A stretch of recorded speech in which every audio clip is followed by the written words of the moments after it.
갈수록 살아가기 팍팍한 세상이 되고 있습니다. 기업들도 자영업자들도 그 어느 때보다 힘들어하고 있는 것 같습니다. 특히 경제적 여유가 없는 서민들은 가계의 주름살이 깊어질 수밖에 없습니다. 일반적으로 우리의 의식 속에 서민은 가난을 연상시킵니다. 옛날부터 가난은 나라도 구제 못한다고 했습니다. 선거철에 반짝하는 서민을 위한 정책으로 서민들이 가난에서 벗어나기는 어렵습니다. 가난에서 탈출하기 위해서는 우리는 부자의 마인드를 가질 필요가 있습니다. 유대인의 지혜샘으로 불리는 탈무드의 가난에도 부자의 줄에 서라는 말이 있습니다. 현재 가난에도 부자들을 만나고 그들의 사고방식을 익히라는 뜻이며 노력하지 않고 부자가 될 수는 없습니다. 우리 사회에서 부자에 대한 열망은 식을 줄 모르고 있고 이를 반영하듯 직장인들의 재테크에 열을 올리고 있지만 쉽지 않습니다. 이럴수록 포기하지 말고 좀 더 긴 호흡으로 한 단계 도약하기 위해 잠시 쉬어가는 자세로 재정비하는 기회가 되기를 바랍니다. 잘 살기를 바라는 것은 인간의 기본적인 욕구입니다. 물질 만능의 시대에 경제력은 중요하지 않을 수 없겠죠. 서민이 부자가 되기 위해서는 부자들의 삶의 원칙과 마인드를 배울 필요가 있습니다. 부자 마인드는 경제적 안정은 물론 마음의 풍요도 함께 꾀할 수 있는 밑거름이 될 수 있습니다. 오늘은 부자들이 가진 부에 관한 마인드, 그들이 지키는 삶의 원칙에 대해 알아보겠습니다. 생각만으로는 부자가 될 수는 없습니다. 그들의 사고방식, 그들의 생활방식을 통해 배우고 실천하는 것이 부자가 되는 방법입니다. 그럼 바로 시작하겠습니다. 먼저 부자들의 부에 대한 사고방식입니다. 그들은 소수 및 역발상의 원칙을 이해하고 철저하게 지킵니다. 그들은 보통 사람들과 달리 부를 위해 무리를 쫓아다니지 않습니다. 오히려 그 무리의 반대편에서 외로운 전투를 하는 사람들입니다. 무작정 무리와 반대편에 서는 것이 아닌 철저한 공부와 분석, 많은 경험을 통해서입니다. 소수의 편에서 고독한 선택을 해야 해서 보통 사람들로부터 왕따를 당할 수도 있습니다. 그러나 그 덕분에 먹을 것이 있는 곳을 소수가 독차지할 수 있고 희소성이란 경제적 가치를 점유하게 됩니다. 소수의 법칙은 역발상에서 나옵니다.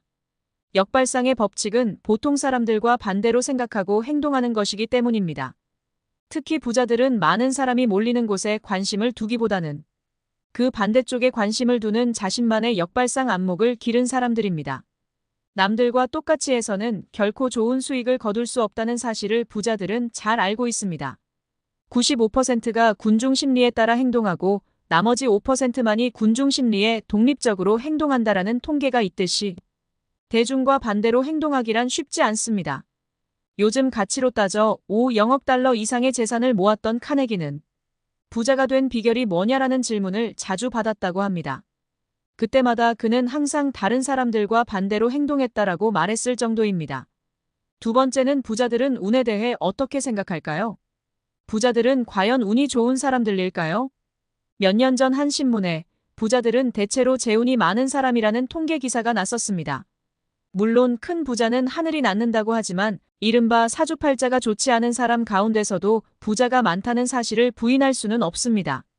운이 좋으면 다른 사람보다 조금 빨리 부자가 될 수 있을지 모르지만 행운 하나로 부자가 되기는 쉽지 않습니다. 행운을 이용할 재능과 추진력 그리고 인내가 있어야 합니다. 앤드류 매튜스는 자신의 저서 마음 가는 대로 해라에서 새벽에 일어나서 운동도 하고 공부도 하고 사람들을 사귀면서 최대한으로 노력하고 있는데도 인생에서 좋은 일이 전혀 일어나지 않는다고 말하는 사람을 나는 여태껏 본 적이 없다라고 말했습니다. 부자들은 운이라는 것을 자기 편으로 만들기 위해 정말 큰 노력을 하는 사람들입니다. 다시 말해 하늘에서 저절로 떨어진 행운을 기대하는 것이 아니라 주어진 기회를 적극적으로 활용하는 사람들이죠. 그들은 보통 사람들과 마찬가지로 운이 따르지 않아 무수한 실패를 경험했습니다. 그러나 그들이 보통 사람들과 다른 한 가지는 행운을 잡지 못한 것을 자신의 준비 부족 탓으로 돌렸다는 것입니다. 부자들은 운과 요행을 바라지 않고 오로지 끊임없이 노력하고 그 결과는 하늘에 맡겼습니다. 행운은 준비하는 사람, 기다림의 법칙을 아는 사람에게만 미소를 보내기 때문입니다.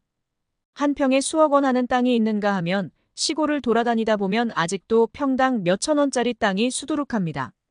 부자들은 지금 당장 몇 %의 수익률을 올리는데 연연하지 않고 땅에 묻어둔다는 심정으로 투자하는, 즉 기다림의 법칙을 직접 실천하는 사람들입니다. 세 번째, 부자들은 어떤 방법으로 돈을 벌었을까요? 사실 부자들이라고 해서 돈을 모으는 기상천외한 방법이 있는 것은 아닙니다. 보통 사람들이 대박과 한탕주의에 빠져 급행열차를 타고 갈 때 그들은 완행열차를 타고 가면서 여유롭게 바깥 세상을 구경합니다. 부자들은 일생 동안 서서히 돈을 모아두었다가 기회가 오면 맹수같이 목표물을 향해 달려갑니다. 부자들은 철저한 재산 관리를 통해 불필요한 지출을 최소화하고 돈의 효율성을 높인 사람들입니다. 저축하지 않는 사람이 유일하게 가지고 있는 것은 빚입니다. 많은 사람이 부자가 되길 원하지만 정작 부자가 되는 사람이 적은 이유는 돈을 많이 벌지 못해서가 아니라 번 돈의 지출을 통제하지 못해서입니다. 이러한 점에서 합리적 소비 내지는 절약 정신은 부자들의 좋은 습관입니다. 부자의 길로 인도할 또 한 가지 비밀의 문은 복리입니다. 복리 효과는 투자 수익률과 투자 기간의 상관관계를 아는 것에서 출발합니다. 복리는 부자의 길을 가는데 나침반과 같은 기능을 가진 중요한 원리입니다. 여기서 복리 효과의 놀라운 사실을 한 가지 알려주겠습니다. 만약 당신에게 1,000만 원 정도의 돈이 있다고 치고 연 24%의 수익을 올릴 수 있는 투자 수단을 찾아서 투자할 수 있다면 40년 뒤에는 얼마나 될까요? 무려 185억 원을 가진 큰 부자가 됩니다. 이것이 복리의 마법입니다. 1,000만 원을 투자해 연 24%의 수익을 올릴 수만 있다면 80년 뒤에는 34조 원, 100년 뒤에는 2,534조 원이 됩니다. 부자들은 이처럼 복리 효과를 극대화하기 위해 종잣돈을 빨리 마련하고 투자를 일찍 시작한 사람들입니다. 세계적인 투자자 워런 버핏도 11살에 투자를 시작했다고 하죠. 그만큼 빨리 투자하는 것이 유리하다는 것입니다. 즉, 지출을 통제하고 복리 투자의 법칙을 알고 일찍 시작했기 때문에 부를 일굴 수 있었습니다. 네 번째로 부자들은 가정생활에 어떠한 생각을 갖고 있을까요? 그동안 가족은 우리에게 하나의 성역이었습니다. 무작정 참고 인내해야 하는 부분, 희생을 많이 강조했습니다. 물론 많은 부분이 개선이 되었지만 아직도 그러한 문화가 남아있는 부분도 있습니다. 지금껏 가족을 유지하는 최장의 비결은 사랑과 인내였습니다. 결혼하기 전에는 두 눈을 뜨고 결혼한 뒤에는 한 눈을 감으라는 말이 있습니다. 최대한 신중하게 결정할 게 결혼이지만 가급적 서로의 허물을 덮어주고 감싸면서 살아야 한다는 얘기입니다. 그러나 말이 그렇지 그게 어디 쉬운가요? 멀었던 두 눈도 결혼하고 나면 번쩍 떠지니 말입니다. 그래서 영국 작가 오스카 와일드는 서로의 오해에 바탕을 둔 것이 결혼이라고 했고 독일 시인 하이네는 결혼을 어떤 나침반도 항로를 발견하지 못한 거친 바다에 비유했습니다. 보통 사람들은 연애할 때는 선심과 선물로 가진 유혹을 하다가 결혼해서는 다 잡아놓은 고기에는 미끼를 쓰지 않는다라는 진리 아닌 진리로 무장하고 결혼합니다. 그러나 부자들은 다릅니다. 부자들은 결혼하기 전에 두 눈을 번쩍 뜨고 배우자를 고릅니다. 그들에게는 배우자의 신뢰와 지지가 있으며 낭비벽이 없는 배우자를 둡니다. 또한 그 밑에서 자란 자녀들도 절약을 생활화합니다. 다섯 번째로 부자들의 인간관계, 즉 인맥을 어떻게 관리하고 어떤 원칙이 있을까요? 나폴레옹이 엘바섬을 탈출해 워털루 전투를 펼칠 당시 나폴레옹의 카리스마와 리더십을 익히 알고 있던 영국 귀족들은 그의 승리를 지레짐작하고 서둘러 재산을 처분했습니다. 그러나 유독 한 사람만은 귀족들이 내놓은 재산들을 헐값에 매입했습니다. 모두가 연합군 패배를 점칠 때 그는 전 유럽에 걸쳐 있던 자신의 인맥으로부터 입수한 정보를 분석해 워털루 전쟁에서 나폴레옹이 질 것이라는 사실을 예상한 것입니다. 그가 바로 당대 부호로 명성을 날린 금융의 귀재 로스차일드였습니다. 그렇다면 부자들은 어떻게 인맥을 관리하여 부자가 되었을까요? 그들은 사람 관리에 동물적인 감각을 지니고 있습니다. 점심값 5,000원을 아까워하면서도 이 사람이다 싶으면 1,000만 원, 수억 원도 그냥 씁니다. 사람에 대한 투자는 아까워하지 않습니다. 부자들의 인맥 형성은 보험에 드는 것과 같습니다. 미래에 닥쳐올 위험에 대비하여 일정 금액의 보험료를 내고 보험에 들고 있는 셈입니다. 여섯 번째로 그들은 배움에 대해 어떤 생각을 하고 있을까요? 부자라고 독불장군은 없습니다. 자기 혼자만의 힘으로 부를 이룩한 것은 아닙니다. 다른 사람의 머리와 다리를 빌렸을 뿐입니다. 돈에 관해서는 명동의 사채업자가 경제학 교수나 경제관료보다도 한 수 위입니다. 서울 명동이나 강남의 사채업자들은 돈 장사를 업으로 하는 사람들입니다. 그들은 온종일 돈에 대해 고민하고 시중의 돈의 흐름에 대해서 알고 있습니다. 따지고 보면 공부머리와 부자가 되는 머리는 별개인 셈입니다. 마젤란 펀드를 운용할 때 월가의 살아있는 전설로 추앙받았던 피터 린치는 주식 투자를 절대 하지 말아야 할 두 부류의 사람이 있다고 했습니다. 하나는 천재고 또 다른 하나는 둔재라고 말한 바 있습니다. 학창시절에 공부를 못한 사람들도 부자가 될 수 있다는 얘기입니다. 국제선 항공기의 1등석 손님들은 모두 경제지를 찾는다고 합니다. 반면에 2등석 손님들은 스포츠 신문이나 주간지를 먼저 찾는다고 하네요. 무엇이 이런 차이를 만들까요? 그것은 관심의 우선순위가 다르기 때문입니다. 1등석을 타는 사람은 대개 1차적 관심이 경제며 그래서 돈을 더 번다고 합니다. 2등석을 타는 사람은 부자가 되고 싶어 하면서도 1차적 관심은 경제가 아니라 재미난 기사거리들입니다. 그들이 침을 튀기며 말할 수 있는 분야는 정치거나 스포츠거나 연예인들에 대한 것입니다. 하지만 당신이 TV 앞에서 환호를 올릴 때 부자가 되는 사람은 당신이 아니라 TV 속의 주인공들임을 깨달아야 합니다. 당신은 부자가 되고 싶지 않은가요?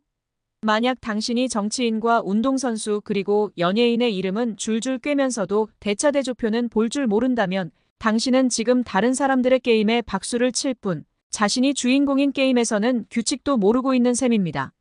7번째로 부자들은 세상을 어떤 식으로 바라보고 있을까요?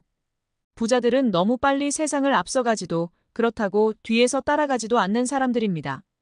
굳이 말하자면 보통 사람들에 비해 반걸음 정도 앞서갈 뿐입니다. 또한 부자들은 기회를 잡으면 반걸음 정도 빨리 결단하는 사람들입니다. 그렇다면 부자들이 다수의 대중보다 반걸음 앞서서 세상을 읽어내는 비결은 무엇일까요?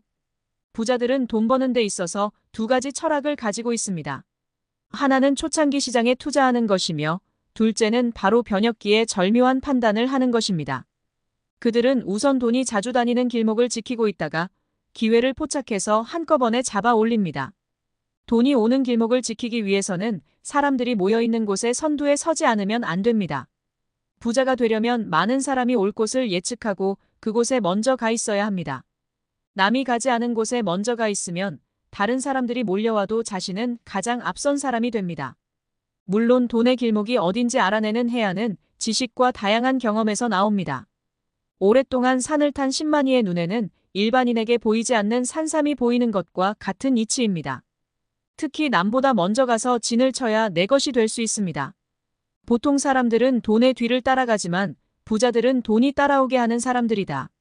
마지막으로 부자들은 삶은 열정적으로 살아간 사람들입니다. 부와 행복을 만들어내는 첫걸음은 스스로 세월을 자산으로 만드는 삶을 살아가고 있는가 아니면 세월을 부채로 만드는 삶을 살아가고 있는가에 의해 결정됩니다.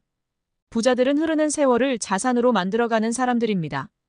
그러나 보통 사람들 가운데 자기 자신을 자산으로 만들기 위해 노력하는 사람은 극소수입니다. 회사에 들어간 후 10년 그리고 15년 이후에 되돌아본 동료들의 삶은 일을 열정적으로 하느냐 그렇지 않느냐에 따라 크게 나누어집니다. 그것은 세월을 어떻게 만들어 왔느냐에 따라 좌우됨을 의미합니다.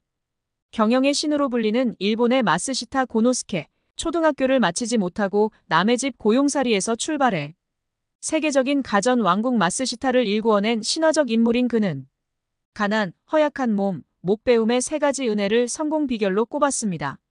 가난은 부지런함으로, 허약한 몸은 건강의 중요성으로, 못 배운 것은 세상 모든 일을 나의 스승으로 받아들이는 성공의 코드로 바꿨습니다. 마지막으로 한 가지 더, 부자들에게는 아침형 인간이 많습니다. 에머스는 혼자 있을 때의 사람은 진지하다. 그러나 다른 사람이 가까이 오면 위선을 보인다라고 말했습니다.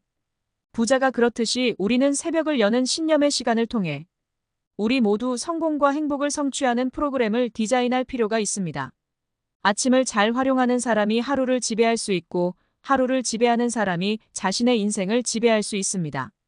부자의 문턱으로 들어서는 성공의 길은 아침 시간을 어떻게 활용하느냐에 달려 있다고 해도 과언이 아닙니다. 여러분의 성공을 응원합니다.